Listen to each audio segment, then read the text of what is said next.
Hello, എല്ലാവർക്കും പുതിയൊരു വ്ളോഗിലേക്ക് സ്വാഗതം. ഇന്നൊരു സൺഡേ വ്ളോഗാണ് കേട്ടോ നിങ്ങളുടെ മുന്നിലേക്ക് ഞാൻ ഷെയർ ചെയ്യാൻ പോകുന്നത്. അപ്പോൾ രാവിലെ തന്നെ എഴുന്നേറ്റു, വെള്ളം കുടിച്ചു, അതിനുശേഷം ഒരു നല്ല അടിപൊളി പാൽ ചായ സ്ട്രോങ് ആയിട്ട് കുടിച്ചു. മഴ തണുപ്പൊക്കെ അല്ലേ, അപ്പോൾ അങ്ങനെ ചായയൊക്കെ കുടിച്ചു. അതിനുശേഷം നേരെ അടുക്കളയിലേക്ക് പോയി. ഇന്നൊരു സ്ഥലം വരെ പോകാനുണ്ട്, അതെവിടെയാണെന്ന് ഞാൻ വഴിയേ പറയുന്നതായിരിക്കും. അപ്പോൾ നിങ്ങൾ കാണുക കേട്ടോ, ഫുള്ളായിട്ട് വീഡിയോ കാണുക. അപ്പം അറിയാം ഞാൻ എവിടെയാണ് പോകുന്നതെന്നുള്ളത്, ഇപ്പം പറയണില്ല. അങ്ങനെ രാവിലെ ചായയൊക്കെ കുടിച്ചു, വെള്ളമൊക്കെ കുടിച്ചു. അതിനുശേഷം എന്താ അടുക്കളയിലേക്ക് കയറിയേക്കാണ്. ഇത് നമ്മുടെ ചെമ്പാവരി പുട്ടാണ് കേട്ടോ. അത് തേങ്ങയൊക്കെ ഇട്ട് നന്നായിട്ടൊന്ന് കുഴച്ച് വെച്ചേക്കാണ്. രാവിലെ മിക്കപ്പോഴും ചോറാണ്, പക്ഷെ ഞായറാഴ്ച ദിവസങ്ങളിൽ മാത്രം എന്തെങ്കിലും പലഹാരമൊക്കെ ഉണ്ടാക്കും. അപ്പോൾ ഇപ്പോൾ ഞാൻ കുറച്ച് ദിവസമായിട്ട് മേടിക്കുന്നതാണ് കേട്ടോ ഇങ്ങനെ ചെമ്പാവരി പുട്ട്. നല്ല ടേസ്റ്റാണ്, നല്ല സോഫ്റ്റാണ്, പിള്ളേർക്ക് ഭയങ്കര ഇഷ്ടമാണ്. അതുകൊണ്ടാണ് മേടിക്കണത്. അപ്പോൾ പഴമാണെങ്കിൽ നമുക്ക് കൂടെ കഴിക്കാൻ ഭയങ്കര നല്ലതാണ്. പിന്നെ എന്താ നോക്കിയേ, അപ്പോൾ കുറച്ച് നേരം ആയി അത് കുഴച്ച് വെച്ചിട്ട്. ഞാനിപ്പോൾ മറ്റേ ചിരട്ടപ്പുട്ടിൻ്റെ ഇതില്ലേ, അതിലാണ് ഉണ്ടാക്കാൻ വേണ്ടി പോണത്. അപ്പോൾ കുക്കറിൽ വെള്ളം വെച്ച് അങ്ങനെ വെച്ചിട്ടുണ്ട്. ഇനി നമുക്കിത് ഈ ചിരട്ടപ്പുട്ടിൻ്റെ ഇതിലോട്ട് ഇട്ടിട്ട് ആവിയേറ്റെടുക്കാം. പക്ഷെ അതിന് മുമ്പ് കുക്കറിൽ കൂടി ഇങ്ങനെ എയർ വരണം കേട്ടോ, എന്നിട്ട് വേണം നമ്മളിങ്ങനെ വെച്ച് കൊടുക്കാനായിട്ട്. പിന്നെ ആ സമയം കൊണ്ട് ഞാൻ ഉറവൊഴിച്ച് വെച്ച തൈരാണ്, അത് ജസ്റ്റ് ഒന്ന് ഇളക്കിയൊക്കെ ഞാൻ ഇങ്ങനെ വെക്കുകയാണ്. അപ്പോൾ ഞാൻ പറഞ്ഞില്ലേ സ്ഥലം വരെ പോവാമെന്ന്. വേറെ എവിടെയോ അല്ല, വീട്ടിലേക്കാണ് പോണത്. അമ്മേനെ കാണാൻ പോവാണ്. അപ്പോൾ അമ്മ പറഞ്ഞായിരുന്നു വരുമ്പോൾ ഇച്ചിരി തൈര് കൊണ്ടുവരണം എന്നുള്ളത്. അതും ഞാൻ ഉറവൊഴിച്ച് വെച്ച തൈര് കൂട്ടാനൊരു കൊതി. അപ്പോൾ നമുക്കും കൂടി വേണ്ടിയാണ് ഞാൻ ഉറവൊഴിച്ച് വെച്ചേക്കണത്. അപ്പോൾ നമുക്കിനി രാവിലത്തെ ബ്രേക്ക്ഫാസ്റ്റ് എന്താണെന്ന് കാണാം. കണ്ടല്ലോ, ചെമ്പാവരി പുട്ടും നല്ല ഏത്തപ്പഴം ഇങ്ങനെ കുനുകുനാന്ന് ഇങ്ങനെ അരിഞ്ഞതാണ് കേട്ടോ, നീളത്തിൽ ഇങ്ങനെ റൗണ്ടായിട്ട് അരിഞ്ഞതാണ്. അപ്പോൾ പെട്ടെന്ന് നമുക്കിങ്ങനെ എടുത്ത് കഴിക്കാൻ സുഖമാണല്ലോ. അപ്പോൾ നല്ല ചൂട് പുട്ടും ഏത്തപ്പഴമാണ് രാവിലത്തെ ബ്രേക്ക്ഫാസ്റ്റ് എന്ന് പറയണത്. അപ്പം എങ്ങനെയുണ്ട്, ആർക്കൊക്കെ ഇഷ്ടമാണ് ഈ കോമ്പിനേഷനൊക്കെ ഒന്ന് കമൻറ്റ് ചെയ്യണേ. അങ്ങനെ രാവിലത്തെ ഫുഡ് റെഡിയൊക്കെ കഴിഞ്ഞിട്ട് ഞങ്ങൾ നേരെ കുളിച്ച് റെഡിയായിട്ട് സുന്ദരിമണികളായിട്ട് ഞങ്ങൾ ഇറങ്ങിയിട്ടുണ്ട്. അപ്പോൾ അധികം വൈകാണ്ട് വീട്ടിലോട്ട് വാ എന്നാണ് അമ്മ പറഞ്ഞത്. അപ്പോൾ എത്രയും നേരത്തെ പോയാൽ അത്രയും നേരം ഇരിക്കാമല്ലോ നമുക്ക് വീട്ടിൽ, അങ്ങനെയാണല്ലോ. അപ്പോൾ അങ്ങനെ ഞങ്ങൾ റെഡിയായിട്ട് ഇറങ്ങിയിട്ടുണ്ട്. പള്ളിയിൽ പോയില്ലായിരുന്നു, പള്ളിയിൽ പോകാനായിട്ട് പറ്റിയില്ല. അപ്പോൾ നേരെ വീട്ടിലോട്ട് പോവാം, അമ്മ വിളിച്ചപ്പോൾ എന്തെങ്കിലും അങ്ങോട്ട് പോവാം എന്നാണ്. പെട്ടെന്നുള്ളൊരു പ്ലാനിങ് ആയിരുന്നു, എല്ലാം പെട്ടെന്നുള്ള പ്ലാനിങ് ആണ്. അപ്പോൾ എന്തായാലും പോവല്ലേ, അപ്പോൾ എന്തായാലും വീഡിയോയും കൂടി എടുത്തേക്കാമെന്ന് വിചാരിച്ചു. ഇങ്ങനെയൊക്കെയല്ലേ യാത്ര, ആകെ ഇങ്ങനെയൊക്കെയല്ലേ നമ്മൾ പോകാറുള്ളൂ. അപ്പോൾ നിങ്ങളോടും കൂടിയായിട്ട് ഷെയർ ചെയ്തേക്കാം എന്ന് വിചാരിച്ചു. എപ്പോഴും പോണ വഴികൾ തന്നെ, എപ്പോഴും കാണുന്ന കാഴ്ചകൾ തന്നെയാണ്. അപ്പോൾ സൺഡേ ആയിട്ട് നിങ്ങൾക്ക് എന്തായിരുന്നു പരിപാടി, നിങ്ങൾ എവിടെയൊക്കെ പോയി എന്നൊക്കെ ഒന്ന് കമൻറ്റ് ചെയ്യുക, വിശേഷങ്ങളൊക്കെ കമൻറ്റ് ചെയ്യുക. ഈ കുട്ടി ഇത്ര ഹാപ്പി ആയിട്ട് എന്ത് കാര്യം പറയണമെന്നല്ലേ നിങ്ങൾ ചിന്തിക്കണത്. പോണ വഴിയുണ്ടല്ലോ, ലോറിയിൽ ഒരു ആനനെ കയറ്റി കൊണ്ടുപോകണേ, ആ ആനനെ കണ്ട സന്തോഷമാണ് ഇവക്കുട്ടി. ഇപ്പോൾ ഇങ്ങനെ ഓരോന്നും ഇങ്ങനെ പറയുകയാണ്. അങ്ങനെ അമ്മേനെ കാണാൻ പോകുമ്പോൾ വെറും കൈയോടെ പോകണത് ശരിയല്ലല്ലോ. അപ്പോൾ എന്ത് വേണം എന്ന് വിളിച്ച് ചോദിക്കുമ്പോൾ ഒന്നും വേണ്ട എന്നാണ് അമ്മ എപ്പോഴും പറയാറ്. ഇങ്ങോട്ട് എത്തിയാൽ മതി, അങ്ങനെയാണ് അമ്മ പറയാറ്. അങ്ങനെയാണല്ലോ എല്ലാ അമ്മമാരും. അങ്ങനെയാണോന്ന് എനിക്കറിയില്ല, എൻ്റെ അമ്മ അങ്ങനെയാണ്. അതുകൊണ്ട് നമുക്ക് ഇഷ്ടപ്പെട്ടൊരു സാധനം തന്നെയാണ് ഞാൻ മേടിച്ചേക്കുന്നത്. നല്ല അടിപൊളി മാമ്പഴമാണ് മേടിച്ചേക്കുന്നത്.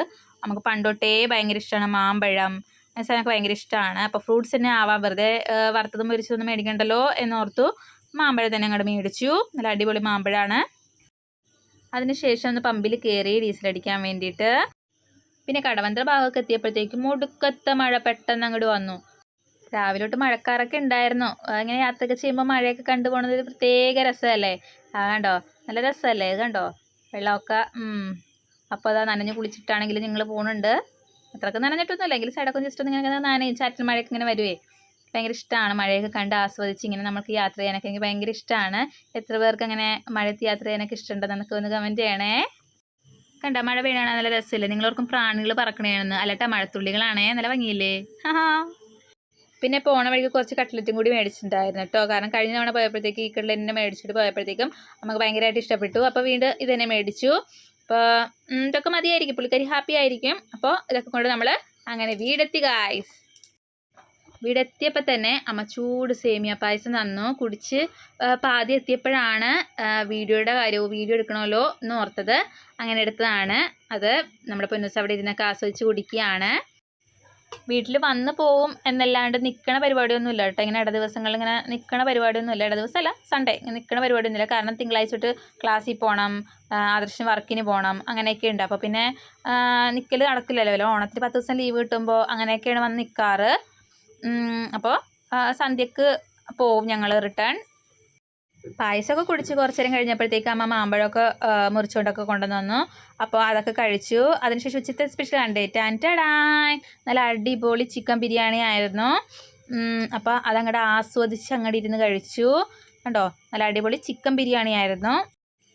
പിന്നെ ഇടയ്ക്കൊക്കെ എന്തൊക്കെയോ കഴിച്ചു. അപ്പോൾ പക്ഷേ അതൊന്നും എടുക്കാൻ പറ്റിയില്ല, കാരണം അമ്മയിട്ടൊക്കെ വർത്തനം ഒക്കെ പറഞ്ഞ് അങ്ങനെ സ്പെൻഡ് ചെയ്യണമായിരുന്നു. പിന്നെ വൈകുന്നേരം ആയപ്പോഴത്തേക്കും നല്ല അടിപൊളി പാൽ ചായ അമ്മ ഉണ്ടാക്കി തന്നു. അതിന് ശേഷം ചായ കുടിയൊക്കെ കഴിഞ്ഞ് കുറച്ച് അങ്ങോട്ട് കഴിഞ്ഞപ്പോഴത്തേക്കും ഒരു ഐസ്ക്രീമും തന്നു. പക്ഷേ എനിക്ക് ഐസ്ക്രീം അങ്ങനെ ഇഷ്ടമില്ലാത്തതുകൊണ്ട് ഞാനത് പിള്ളേർക്ക് തന്നെ കൊടുത്തു കേട്ടോ. എനിക്ക് ഐസ്ക്രീം അങ്ങനത്തെ സംഭവമൊന്നും ഇഷ്ടമല്ല, തോന്നിയാൽ മാത്രമേ കഴിക്കുള്ളൂ.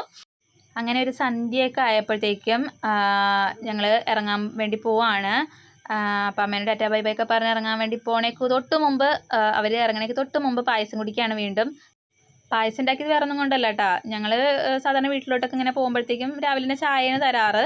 പക്ഷേ പിള്ളേർക്ക് ചായ അങ്ങോട്ട് കൊടുക്കാൻ പറ്റാറില്ല. പിള്ളേർക്ക് അങ്ങനെ ഞാൻ ചായ കൊടുക്കാറില്ല. അതുകൊണ്ട് പിള്ളേരും ചായ കുടിക്കുകയില്ല. അപ്പോൾ പിന്നെ എന്തായാലും പായസമാണെങ്കിൽ എല്ലാവർക്കും ഇഷ്ടപ്പെടുമല്ലോ. അങ്ങനെ ഒരു വെറൈറ്റിക്ക് വേണ്ടിയിട്ടാണ് കേട്ടോ അമ്മ പായസം ഉണ്ടാക്കിയത്. അല്ലാണ്ട് വിശേഷ ദിവസം അങ്ങനെ ഒന്നുമല്ല, ജസ്റ്റ് ഒന്ന് ഉണ്ടാക്കിയെന്നേ ഉള്ളൂ. അതാകുമ്പോൾ ചായ കുടിക്കണ്ടല്ലോ, പായസമല്ലേ, അപ്പോൾ എല്ലാവരും കഴിച്ചോളല്ലോ എന്ന് ഓർത്തിട്ട് അമ്മ അങ്ങനെ പായസം ഉണ്ടാക്കിയതാണ്. അപ്പോൾ എല്ലാവർക്കും ഇഷ്ടപ്പെട്ടു താനും, വേറെ ചായ കുടിക്കണ്ടല്ലോ. പായസം തീർന്നപ്പോൾ വീണ്ടും പോയി മേടിച്ച് കുടിക്കണതാണ് ഈ കാണുന്നത്. അങ്ങനെ ഞങ്ങൾ ബാമാമ്മേനോട്, അതായത് എൻ്റെ അമ്മേനോട് ടാറ്റയൊക്കെ പറഞ്ഞിട്ട് ഞങ്ങളിങ്ങനെ ഇറങ്ങി. ചെറിയ വെട്ടമൊക്കെ ഉണ്ടായിരുന്നു കേട്ടോ, സന്ധ്യ ആയെങ്കിലും ചെറിയ വെട്ടമൊക്കെ ഉണ്ടായിരുന്നു. പിന്നെ പോകുന്ന വഴി സ്ഥിരം എപ്പോഴും എൻ്റെ വീട്ടിൽ വന്നാലും അല്ലെങ്കിൽ ഈ ഭാഗത്തൂടി വടക്കേക്കോട്ട ഭാഗത്തൂടിയൊക്കെ പോകുമ്പോഴാണെങ്കിലും ഔസേപ്പിതാവിനെ കണ്ടിട്ടേ പോകാറുള്ളൂ എന്ന് ഞാൻ പല വീഡിയോസിലും പറഞ്ഞിട്ടുണ്ട്. എന്ത് സന്തോഷം ഉണ്ടെങ്കിലും സങ്കടങ്ങളുണ്ടെങ്കിലും ഞാൻ ഇവിടെ വന്ന് ഇങ്ങനെ പറയാറൊക്കെ ഉണ്ട്. അപ്പോൾ എനിക്ക് ഇന്ന് ഭയങ്കര സന്തോഷമുള്ള ദിവസമാണ്, എൻ്റെ അമ്മേനെ കണ്ട ദിവസമായതുകൊണ്ട് ഞാൻ ഇവിടെ വന്ന് നന്ദിയൊക്കെ പറഞ്ഞ് അങ്ങനെ ഔസേപ്പിതാവിനെ ടാറ്റയൊക്കെ പറഞ്ഞ് അങ്ങോട്ട് പോവാണ്. അങ്ങനെ പോണ വഴി രാത്രിത്തേക്കുള്ള ഫുഡ് മേടിച്ചിട്ടാണ് കേട്ടോ പോണത്. അപ്പോൾ വീട്ടിൽ പോയിട്ട് ഫുഡ് കഴിച്ചിട്ട് കിടന്ന് ഉറങ്ങിയാൽ മതിയല്ലോ. പക്ഷേ അങ്ങനെ ഉറങ്ങാൻ പറ്റില്ല, കുറച്ച് പരിപാടികളും കൂടി ഉണ്ട്. അപ്പോൾ അങ്ങനെ ഞങ്ങൾ ഏകദേശം വീടെത്താറായി. ഫുഡൊക്കെ മേടിച്ചിട്ടാണ്, അതൊന്നും എടുക്കാനായിട്ട് പറ്റിയില്ല. അപ്പം വീടെത്താറായി. അങ്ങനെ ഞങ്ങൾ വീട്ടിലെത്തിയിട്ട് ചൂടോടെ തന്നെ ഫ്രൈഡ് റൈസാണ് കേട്ടോ മേടിച്ചത്. ബീഫിൻ്റെ ഫ്രൈഡ് റൈസാണ് മേടിച്ചത്. നല്ല അടിപൊളി ടേസ്റ്റ് ആയിരുന്നു കേട്ടോ ബീഫ്. അപ്പോൾ നല്ല അടിപൊളി ടേസ്റ്റ് ആയിരുന്നു. അങ്ങനെ ഞങ്ങൾ ഫ്രൈഡ് റൈസൊക്കെ കഴിഞ്ഞിട്ട് ഞാൻ പറഞ്ഞില്ലേ കുറച്ച് പരിപാടികളുണ്ടെന്ന്, വേറെ ഒന്നുമല്ല, ഈ കുട്ടിക്ക് നാളെ പരീക്ഷയുള്ളതാണ്. അപ്പോൾ അത് ജസ്റ്റ് ഒന്ന് പഠിക്കുകയും വേണം. പക്ഷേ അതിന് മുമ്പ് അമ്മ തന്നിട്ട് ഈ മാമ്പഴം കൂടി അങ്ങോട്ട് കഴിച്ചേക്കാം എന്ന് വിചാരിച്ചു. അമ്മക്ക് വേണ്ടി മേടിച്ചില്ലായിരുന്നോ, അപ്പം അമ്മ അതിൽ നിന്ന് തന്നുവിട്ടതാണ് കേട്ടോ. അമ്മക്ക് അങ്ങനെ അധികം വേണ്ടാന്നൊക്കെ പറഞ്ഞിട്ട് അമ്മ ഇങ്ങനെ തന്നുവിട്ടാണ്. പിള്ളേരൊക്കെ ഉള്ളതല്ലേ കഴിച്ചോ എന്നും പറഞ്ഞിട്ട്. ഇത് കൂടാണ്ട് കുറേ സാധനങ്ങൾ കവറിലാക്കിയൊക്കെ തന്നുവിട്ടായിരുന്നു കേട്ടോ. ഞങ്ങൾ പോകണമെന്ന് അറിഞ്ഞപ്പോഴത്തേക്കും ഇങ്ങനെ പിള്ളേർക്കുള്ള അങ്ങനെ കുറച്ച് സാധനങ്ങളൊക്കെ ഇല്ലേ, അതൊക്കെ ഇങ്ങനെ അമ്മ പാക്ക് ചെയ്ത് ഇങ്ങനെ വെച്ചിട്ടുണ്ടാവും. കാരണം എന്നെ ഇങ്ങനെ വെറും കൈയോടെ അമ്മ വിടാറില്ല. അങ്ങനെ മാമ്പഴമൊക്കെ കഴിച്ചു.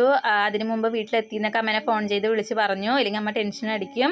അപ്പോൾ അങ്ങനത്തെ ചടങ്ങുകളൊക്കെ ഉള്ളതാണ്. വീട്ടിൽ പോയിട്ട് വന്നു കഴിഞ്ഞാൽ വീടെത്തിയെന്നൊക്കെ പറഞ്ഞ് അങ്ങനെ വിളിച്ച് പറയണ ചടങ്ങൊക്കെ ഉള്ളതാണ്. അതിനുശേഷം കുട്ടിക്ക് പഠിക്കാനുള്ളതൊക്കെ കൊടുത്തു. ജസ്റ്റ് ഒന്ന് പഠിച്ചിട്ടൊക്കെ കിടക്കാമല്ലോ എന്ന് വിചാരിച്ചു. പിന്നെ നാളെ രാവിലെയും കൂടി ഒന്ന് ജസ്റ്റ് ഒന്ന് നോക്കണം. അപ്പോൾ അത്രയേ ഉള്ളൂ. അപ്പോൾ ഇത്രയൊക്കെ ഉള്ളൂ കേട്ടോ ഞായറാഴ്ചത്തെ വിശേഷങ്ങൾ. അപ്പോൾ പുതിയ വിശേഷങ്ങളായിട്ട് ഞാൻ ഇനിയും വരുന്നതായിരിക്കും. നിങ്ങൾ കാണുക, സപ്പോർട്ട് ചെയ്യുക, അഭിപ്രായങ്ങളൊക്കെ കമൻറ്റ് ചെയ്യുക. അപ്പോൾ പുതിയ വീഡിയോസുമായിട്ട് കാണുന്നതുവരേക്കും ടാറ്റാ ബൈ ബൈ. എല്ലാവരും സേഫായിട്ടൊക്കെ ഇരിക്കുക. അപ്പോൾ ബൈ, ഗുഡ് നൈറ്റ്, ബൈ.